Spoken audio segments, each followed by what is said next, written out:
नमस्कार बंधु माने आपण माने केबे भाबिचंती कि पृथ्वीर भितरे केते गभीर जीवा संभव। आज आम कथा होगा जाऊँ एमती गोटे स्थान विषय जहाँ को कह जाए कोला सुपर डीप बोरवेल। पृथ्वीर सबुठारु गभीर गर्त, पृथ्वीर सबुठारु गभीर खोदा जाइतिबा गर्त जहाँ सहित जड़ित रही अनेक रहस्य, भय एवं आश्चर्यकर कथा। कोला सुपर डीप बोरवेल अवस्थित रूसियार कोला पेनिनसुला रे अछि। 1970 मसीह सोवियत यूनियन यही प्रकल्प को आरंभ करथिला। यार लक्ष्य थिला पृथ्वीर भीतर गठन को बुझिबा, वैज्ञानिक तथ्य संग्रह करिबा।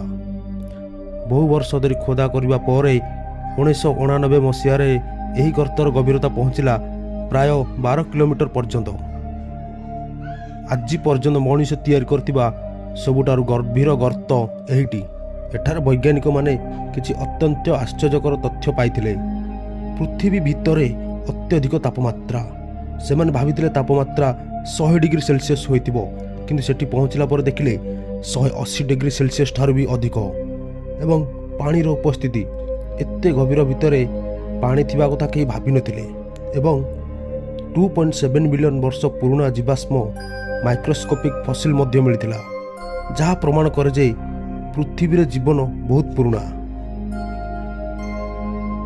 यही गर्त सहित जड़ित गोटे भयंकर कथा मध्य रही। कहुए जे जेतेबेले गभीर रे माइक्रोफोन पठा जाइतिला सेठारु मनीषर चित्कार परि शब्द शुणिबाकु मिलितिला।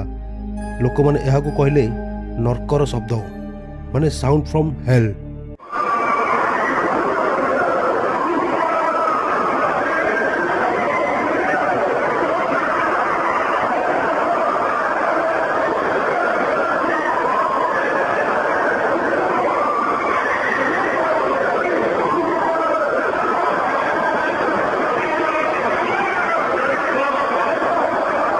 जदिओ वैज्ञानिक माने कहिसंती जे यह पृथ्वीर भौगोलिक गतिविधिर शब्द, तथापि यही कथा आज पर्यंत रहस्य हो रही। कोला सुपर डीप बोरवेल आमको यह शिखाए जे पृथ्वी भीतर एपर्यंत अनेक रहस्य लुचि थाए।